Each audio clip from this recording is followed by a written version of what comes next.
لیا ایک اپنے امتی کو ساتھ لیا اور اس سے کہا کہ یہ ٹفن ہے، جب ہمیں بھوک لگے گی تو کھانا کھا لیں گے اور تم بتانا۔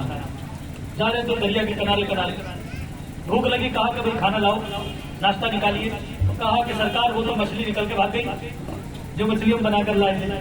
ارے بولے تم نے پہلے سے کیوں نہیں بتایا؟ جہاں مچھلی نکل کر بھاگی وہی ہمارا راستہ ہے۔ واپس پلٹ کر دیکھا تو وہاں ایک راستہ بنا ہوا تھا سمندر، اس طرف چلنے لگے تو جا کے دیکھا کہ ایک بزرگ نظر آئے۔ کہا اے اللہ کے بندے، میں تم سے ملنے کے لیے آیا ہوں اور میں چاہتا ہوں کہ کچھ ساعتیں تمہارے ساتھ گزاروں تاکہ ہم دونوں ایک ساتھ رہ سکیں اور کچھ اللہ کے رازوں کو جان سکیں۔ کہا کہ قالا، قرآن میں ذکر ہے، قالا موسیٰ علیہ السلام، ان بزرگ نے کہا الم اقل لک انک لن تستطیع معی صبرا۔ انہوں نے کہا تھا کہ آپ میری باتوں پر صبر نہیں کر سکیں گے، میری باتیں کچھ عقل سے ماورا ہو جاتی ہیں کئی بار، تو شاید آپ نہ سمجھ سکیں۔ حالانکہ اللہ کے نبی وہ کیسے نہیں سمجھ سکتے تھے، لیکن ہماری اور آپ کے سمجھانے کے لیے یہ اللہ کے ولیوں میں آپس میں ایک نبی اور ولی میں بات ہو رہی ہے۔ نہیں میں صبر کروں گا، اگر میں صبر نہیں کر سکوں گا تو میں اپنا راستہ اپنا لوں گا، میں چلا کہا ٹھیک ہے۔ ایک کشتی والے کو بلایا، کشتی میں بیٹھ گئے، وہ نوجوانوں کی بچوں کی کشتی تھی، نئی کشتی تھی، بیٹھ گئے۔ انہوں نے پیسے بھی نہیں لیے، ایسے بٹھا لیا، کہا ٹھیک ہے۔ چلے تھوڑی دور کے بعد چلے تھے کہ خضر علیہ السلام، ان اللہ کے بندے نے کشتی کے ایک دو تختے توڑ کے پھینک دیے۔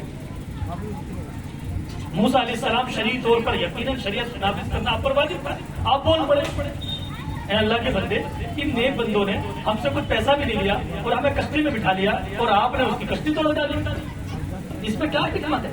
قال انک لن تستطیع معی صبرا، میں نے آپ سے نہیں کہا تھا کہ آپ میری باتوں پر صبر نہیں کر سکیں گے۔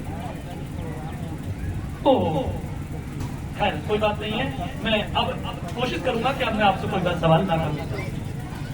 پھر آگے چلتے بنے، آگے چلے، کشتی سے باہر اترے، جا رہے تھے، ایک بچہ چھوٹا سا کھیل رہا تھا، اس کی پیشانی کو دیکھا اور ایک وقت جلال میں آ گئے۔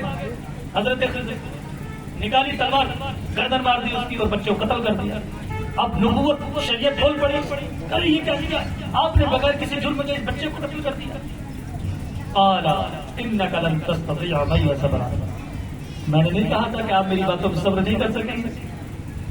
اوہو، میں پھر شریعت کے جذبات میں آپ سے کہہ بیٹھا تھوڑا سا اور مجھے مہلت دی جائے۔ آگے چل پڑے، آگے چلے تو ایک گاؤں سے گزر رہے تھے، سخت بھوک تھی، شدت کی بھوک تھی دونوں کو۔ لوگوں سے کہا بھائی ہمیں کھانے کو کچھ دے دو، لوگوں نے کھانا وانا نہیں دیا، بہت ہی غلط انداز میں پیش آئے۔ لیکن تھوڑی دور آگے چلے تو ایک دیوار گرنے کو تیار تھی۔ خضر بولے اے اللہ کے نبی، کیوں نہ ہم اس دیوار کو سیدھا کر دیں؟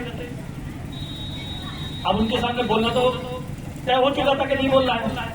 دونوں دیوار بنانے لگے، بھوکے دیوار بنا رہے ہیں، دیوار پوری کر دی، اچھی کر دی، ٹائٹ کر دی، بڑھیا کر دی، چلنے لگے۔ کہا جناب یہ گاؤں کے لوگ تو اتنے ظالم اور آپ اتنی دیواریں چپتے چلے جاتے ہیں۔ انک لن تستطیع معی صبرا، قال انک لن تستطیع معی صبرا، کہا تھا کہ آپ میری باتوں پر صبر نہیں کر سکتے، اب ایسا کیجیے مجھے مہلت دیجیے کہ میں جاتا ہوں، اب میں چلا جاتا ہوں، آپ مجھے اجازت دیں۔